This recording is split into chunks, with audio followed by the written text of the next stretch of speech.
After seducing my husband, Brent Westwood, for 3 years and still being left untouched, I finally made up my mind I was going to divorce him. I leaned back on the velvet chair in our bedroom, phone pressed to my ear. My voice was calm, but inside, I was shaking. Not with fear, with relief. I'm divorcing him, I said flatly. I'll come home soon. On the other end, my brother's laugh rang loud and sharp. About damn time, Layla. Come to Switzerland. I've already lined up a bunch of guys for you. Real men. Not like that emotionally constipated mannequin you married. Lucas, I sighed. I warned you from the start, he said, ignoring me. You can't tame someone like Brent. He'd rather whisper sweet nothings to a wall than touch a woman. You deserve better. Always have. I thought I could make him fall for me, I murmured. I was wrong. I hung up before Lucas could say more. My fingers trembled as I dropped the phone onto the bed. That's when the memories came crashing in. The first time I saw Brent at a Westwood gala, he stood in a corner, perfectly still, like a statue carved from marble. Men nodded with respect. Women stared with hunger, but he didn't return anyone's gaze. Not even mine. My brother introduced me that night. Brent barely nodded. I smiled. He looked through me. Still, I was drawn to him, obsessed. Even. I told myself I could be the one to break through that wall of ice. So I tried. Subtle touches, long stares, late night texts, silk dresses, fake laughter,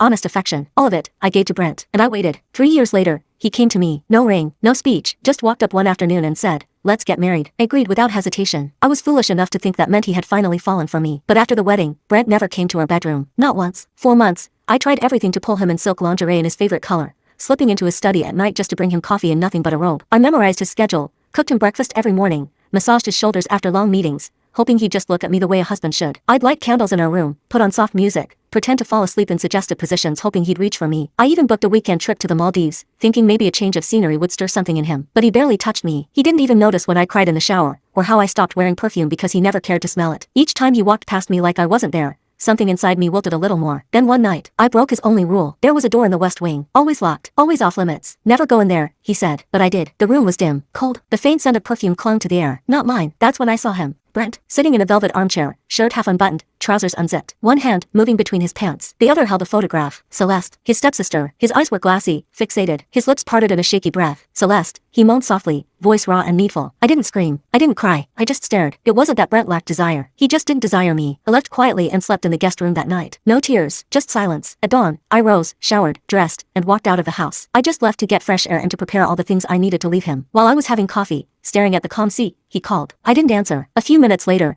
another call, then a text. Brent, where's my navy suit? I have a meeting. You didn't prep it. Where are you? This time, I picked up the call. Layla, Brent said curtly, already annoyed. Where's my damn suit? I exhaled slowly, then calmly said, I don't know. I don't care. There was silence on the line. What? He asked, voice tightening. Are you having tantrums again? Not now. I'm busy, so I need the damn suit. I said, I don't care. Why don't you ask your stepsister? I said, my tone light but deadly. Since you only care for her. Then I ended the call. Brent left me missed calls and texts, but I didn't bother to read them all. I drove straight to the embassy after having my coffee. My entire family was already in Switzerland, my cousins, my aunts, and most importantly, Lucas, my brother, the only one who truly gave a damn about me. And me? I stayed here all this time. For Brent. For a man who wouldn't even touch me. I submitted the paperwork, sat through the dull conversations with officials, smiled politely, nodded when they told me processing would take a few days. Then I walked out into the California sun and didn't feel a thing. That night, I did something I hadn't done in years. I called my friends. There was an open beach bar I used to love. Loud music, wild energy, fire dancers and tequila shots. I used to live for it. But the moment I married Brent, I killed that part of myself. I stopped being the life of the party and started being a wife who slept alone. Not tonight. 2 of my friends, Tasha and Myra, were down immediately. Layla. Myra blinked when I stepped out of my car. That dress is see-through. It's bold. Tasha added, mouth open. Are you sure about wearing that? What about your husband? I smiled. I'm tired of pretending, of waiting. I want to feel alive again and I don't care about that man anymore. I headed straight for the music. The lights pulsed over my skin. I let the beat wrap around my hips and moved like I used to, uninhibited, loud, unapologetic. Men surrounded me in minutes. Hands grazed my waist, chests brushed my back, skin against skin. I laughed like it didn't matter, because it didn't. Not anymore. Then someone grabbed my arm. Layla, Myra hissed, dragging me toward the bar. You need to stop. Why? I laughed. Is there a rule I don't know about? She looked over my shoulder. Because Brent is here. My whole body went still. What? Tasha pointed. He's been here since you walked in, sitting there, near the bar counter. He hasn't taken his eyes off you. I turned, and there he was. Brent, leaning back against a bench, drink untouched, face unreadable. But he wasn't looking at me. His gaze was locked on someone else. I followed it. Celeste, his stepsister. She was laughing, flipping her hair, whispering in some guy's ear. Her hand casually slipped a card into his pocket. Brent stood up the second he saw it. He crossed the sand in long, angry strides. His hand wrapped around Celeste's wrist before the guy could even blink. He moved closer, heart pounding, close enough to hear. What are you doing? Celeste snapped. I was just talking with him, and why are you even here? Did you follow me? Brent's voice was low and sharp. Who gave you permission to talk and flirt with that guy? Celeste yanked her arm free. I'm not a baby. And since when do you care? You married that girl and disappeared. You didn't check on me. You didn't visit. You chose her, so stop pretending that you care. Brent's jaw clenched. flinched. That's not true, he said, his voice strained. You think I didn't care? I did, Celeste. Stop. Her eyes glistened, voice sharp. If that were true, you wouldn't have left me. You wouldn't have married her. I had to, he replied. I have a wife now. They can't be the same anymore. Celeste's face twisted. Pain bloomed across her features, contorting into something darker,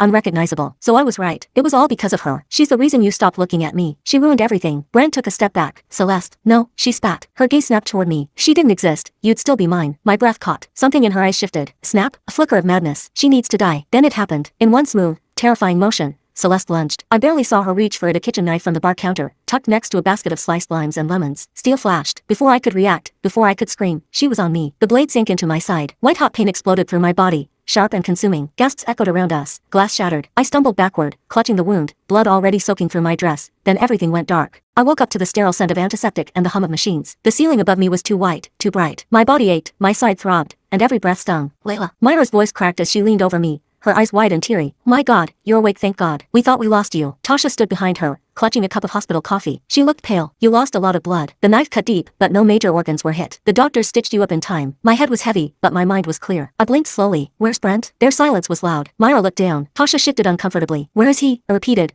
a little stronger this time. Myra finally spoke. He didn't come. I stared at her. What? He went with Celeste, Tasha said, voice flat. Right after you passed out. Paramedics came, took you. He stayed behind with her. Stayed? I croaked. He took her home, Myra added, anger slipping into her voice. And we thought maybe he just needed to process or something. But then, this. She pulled out her phone and turned the screen to me. It was a photo. Brent and Celeste, sitting at an outdoor restaurant. She was laughing. He was feeding her something from his plate, his hand on hers. There was a shopping bag beside her chair. Designer. They reconciled, Tasha said bitterly. Brent spoiled her like nothing happened. We saw them ourselves. The photo blurred as my eyes welled up. I bit the inside of my cheek hard, grounding myself. I stared at the picture again. Celeste was smiling like she hadn't stabbed me just hours ago. Brent looked content. I knew what I needed to do. Pass me my phone, I said. Myra hesitated. Layla, please. She handed it over. I called the police. I gave them my full name, the hospital address, and filed an assault case. I told them what happened, that Celeste Westwood stabbed me with a kitchen knife at the bar, that it was unprovoked, that I had witnesses, that I had nearly died. By the time I ended the call, my hand was shaking, but my voice was steady. Later that night, the hospital room was quiet again. Myra and Tasha had gone home to rest. Nurses came and went. I stared at the drip, the slow tick of saline, and the dull beep of the heart monitor. The door creaked open. Brent. He stepped inside with his usual perfect posture, his face unreadable. For one moment, one pathetic heartbeat,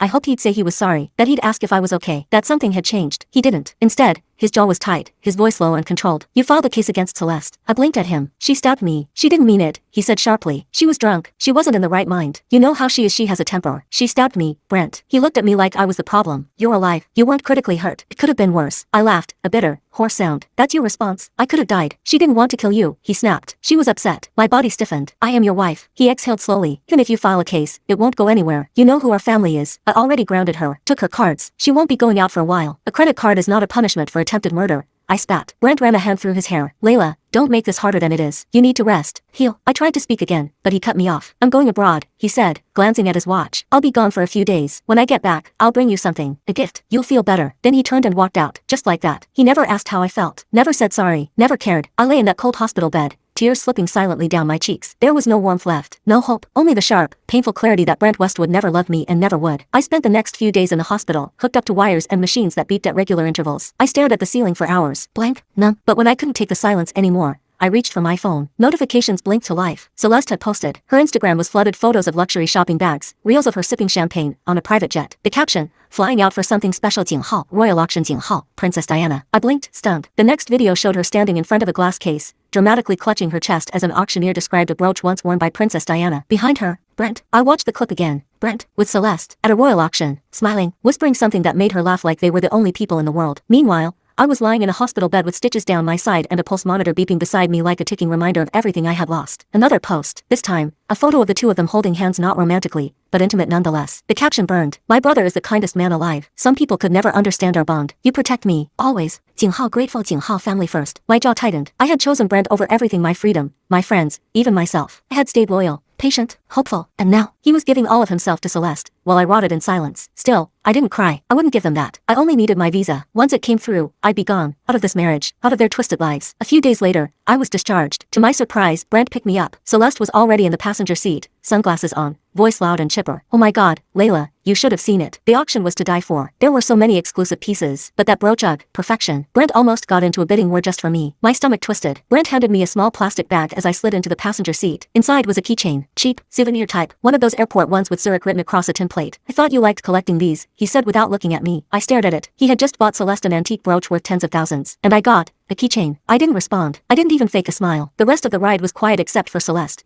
who kept chattering about her plans to redesign Diana's gown for her final school project. Brent's going to help me get a studio, she added smugly. Isn't that sweet? When we pulled into the driveway, Brent turned to me casually. Celeste will be staying with us for a few days. I said nothing, just got out of the car and walked straight to my room. The second the door closed, I collapsed on the bed and shut my eyes. I didn't want to feel. I just wanted sleep. But when I woke up a few hours later, something felt off. My head was lighter. My scalp was cold. I bolted to the mirror and screamed. My hair, my long, dark, carefully grown hair, was gone, chopped in jagged pieces, uneven, butchered, heart pounding. I stumbled out of my room, down the stairs, searching for answers. And there she was, Celeste, in the living room, surrounded by strands of hair, my hair draped over mannequin heads. She was stitching them into a wig. For school, she said cheerfully, barely glancing up. Real hair wigs are expensive. Thought I'd try something organic. Yours is perfect, so thick, so glossy. I snapped. The rage I'd buried all this time surged to the surface like a tidal wave. I marched forward and slapped her across the face. Her hand flew to her cheek, her eyes wide with shock, and then, like a mask peeling off, her expression shifted into something darker. Brent has never laid a hand on me, she whispered. I've been protected all my life. No one touches me. How dare you? She stepped back, heels clicking against the marble. Then, slowly and deliberately, she pulled out her phone. I'm gonna make you pay for it. Before I could process her words, the front doors opened. Two massive bodyguards in black suits stepped inside. I didn't even know Brent kept them stationed at the house. She ordered, hold her. What? Wait, stop. I backed up, but the guards closed in fast. One grabbed my left arm, the other snatched my right. Their grips were tight, brutal, unyielding. I couldn't move. I am Brent's wife. You don't dare hurt me. Celeste laughed. I'm his stepsister, and I'm pretty sure I'm more valuable than you are. The bodyguard hesitated a bit, but when they followed Celeste's order,